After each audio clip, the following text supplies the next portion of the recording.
बिस्मिल्लाहिर्रहमानिर्रहीम अल्लाहुम्मा सल्लि अला मुहम्मद व अला आलि मुहम्मद। अस्सलाम वालेकुम नाज़रीन, मैं हूं आपका मेज़बान खालिद जमील और आप देख रहे हैं मेरा यूट्यूब चैनल। नाज़रीन, पीर के रोज़ से शुरू होने वाला हफ्ता बड़ा अहम और इंतहाई अहम फैसलों वाला होगा, जिसमें सुप्रीम कोर्ट ऑफ पाकिस्तान एक तरफ पंजाब और खैबर पख्तूनख्वा में 90 रोज़ के अंदर इलेक्शन करवाने की जो आइनी पाबंदी है उसके हवाले से अस्पत नोटिस के मामले पर समाअत करेगी और तवक्को की जा रही है कि उसी हफ्ते में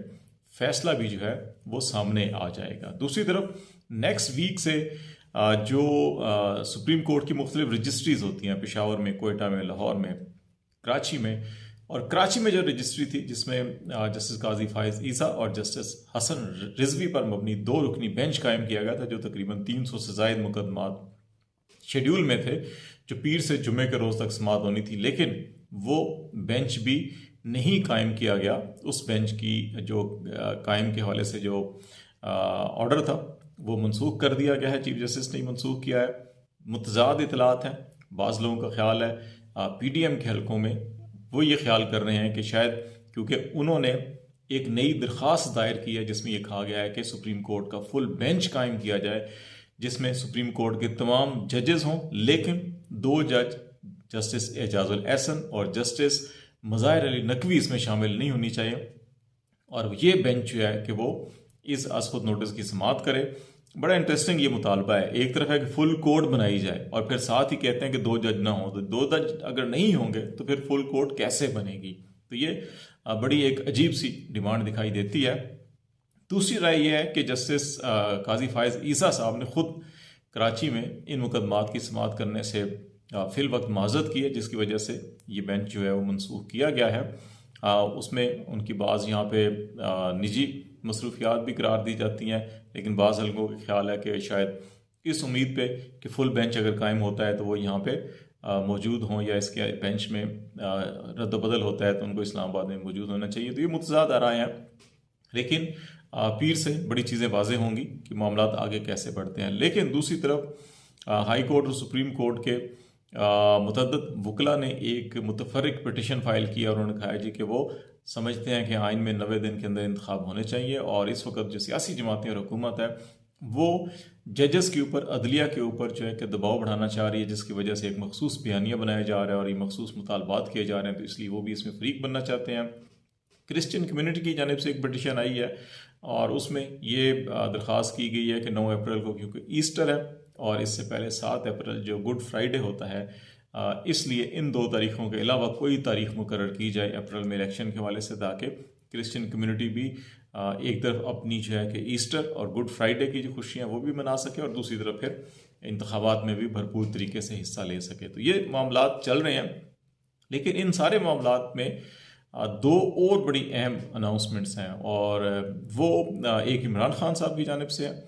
और एक जो है वो मरीम नवाज़ शरीफ साहिबा की जानिब से है। और इन्हीं मामलात के दरमियान जो है वो इस किस्म की भी कुछ इतलात आ रही हैं कि अदलिया के ऊपर दबाव बढ़ाने के लिए मुसलसल हर तरीके से, हर सिम से दबाव जो है कि वो बढ़ाया जा रहा है। और इसमें बाज़ लोगों का ये भी ख्याल है कि बाज़ अहम अदलिया के अरकान से बाज़ अहम इदारों या अफराद की जो है कि वो मुलाकातें भी हुई हैं, पैगाम रसानी भी हुई है, और बिलवास्ता और बिला वास्ता जो है कि इस किस्म के पैगाम भी दिए गए हैं कि अगर इलेक्शन में ताख़ीर ना की गई और एटलीस्ट जो है सितंबर अक्टूबर तक इलेक्शन को ले जाया जाए, अगर ऐसा ना किया गया तो फिर मार्शल लॉ भी मुल्क में लगाया जा सकता है। तो इस किस्म की जो गुफ्तगू है, मेरा ख्याल है कि ये मौजूदा हालात के अंदर जो इस वक्त ना सिर्फ पाकिस्तान के जो अवामी इस वक्त रद्द अमल है, अवामी शऊर है, अवामी आगाही है, इस वक्त जो पब्लिक स्ट्रीट पे जो इस वक्त अवाम के सेंटिमेंट्स हैं, उनको देखते हुए मेरा ख्याल है कि ये कोई भी दानिशमंदा फैसला नहीं होगा, और ना ही इस वक्त जो इंटरनेशनल कम्युनिटी है वो इस किस्म की किसी भी मुहिम जोई की सपोर्ट करेगी। तो ये जो धमकी कह लें या पैगाम कह लें, मेरा ख्याल है ये गीदड़ धमकियों के अलावा कुछ भी नहीं है, और इसलिए हमारी अदलिया को भी इसके ऊपर कान नहीं धरना चाहिए और उनको कानून और आइन के मुताबिक जो भी चीज़ ठीक है उसके ऊपर फैसला करना चाहिए। दूसरा मामला जो इमरान खान साहब और मरीम नवाज साहबा जो है कि वो बड़ा इंटरेस्टिंगली आज सोशल मीडिया के ऊपर आमने सामने जो है कि वो दिखाई दी है। इमरान खान साहब ने एक ट्वीट किया था और उसमें जो इस वक्त अदलिया को धमकियाँ दी जा रही हैं PMLN की जानब से, बिलखसूस मरीम नवाज साहिबा के जलसे के अंदर जिस किस्म की तस्वीर लगाई गई और वो बयानियाँ बनाने की कोशिश की गई, उसको शेमलेस वर्ड्स यूज़ किए इमरान खान ने, और उसके साथ साथ फिर उन्होंने ये कहा कि करप्शन के पैसे पर पली हुई बिगड़ी खातून, ये लफ्ज़ इस्तेमाल किए उन्होंने मरीम नवाज साहिबा के लिए। शायद वो काफ़ी नागवार गुजरे उनको, और उन्होंने पैर ऊपर नीचे तो 3 ट्वीट्स जो हैं वो जवाब में इमरान खान को किया, और उसमें उनको साजिशों का बादशाह करार दिया, और बहुत से उन्होंने इल्ज़ामात लगाए। तो ये पहली बार जलसों में तो एक दूसरे को मुखातिब किया जाता था, ट्वीट्स के ऊपर सोशल मीडिया पे ये पहली बार ऐसा हुआ कि इमरान खान साहब ने कोई बात की और फिर मरीम ने उनके ट्वीट के ऊपर रीट्वीट पै दर पै किया, और ऐसे लग रहा था कि जैसे आज जो है कि बिल्कुल आमने सामने खड़े होकर जो है कि दू बदू होकर जो है कि टाकरा किया जा रहा है। लेकिन इमरान खान ने उसके ऊपर ज़्यादा कोई तबसरा नहीं किया, उन्होंने बस एक ट्वीट किया और उसको फिर अलग से गुरेज किया। एक और अहम मामला जो है कि वो बड़ा इमरान खान साहब का एक बड़ा डिसीजन है, और वो डिसीजन इस वक्त तवक्को की जा रही थी कि इमरान खान साहब मज़ीद जो है कि वो शायद ज़मान पार्क से ना निकलें। लाहौर हाई कोर्ट में जो गए इमरान खान साहब और जिस अंदाज़ में अवाम उनके साथ निकली और पजीराई दी इमरान खान को, पाकिस्तान की तारीख में ऐसा नहीं देखा गया। तो अब उन्होंने ये फ़ैसला किया है कि वो 28 फरवरी को इस्लामाबाद में बैंकिंग कोर्ट में पेश होंगे। वो इस्लामाबाद आएंगे और तवक्को की जा रही है कि इस्लामाबाद में भी अवाम की एक बड़ी तादाद जो है कि उनके इस्तकबाल के लिए आएगी और शायद उनके साथ कोर्ट भी जाएगी। तो लड़सी देखते हैं इस्लामाबाद के अंदर क्या माहौल बनता है। लेकिन इन सारी सूरत हाल के अंदर जो एक और बड़ा अहम मामला जिस पे हम आपसे बातचीत करना चाहेंगे, और वो ये है कि इस वक्त जो एक मूड बना हुआ है अवाम का, उसको देखते हुए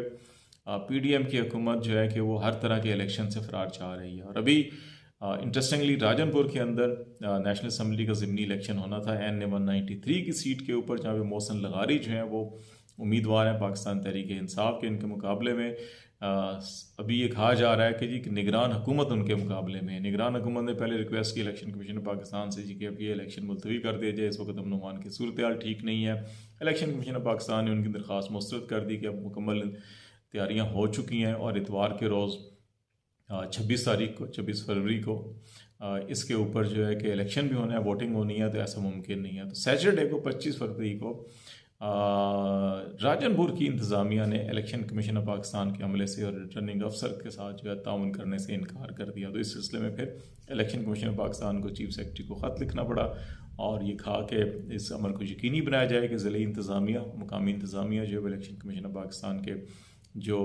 अमला है और पोलिंग प्रोसेस है उसमें ताउन करे। अदरवाइज़ उनके ख़िलाफ़ जो है फिर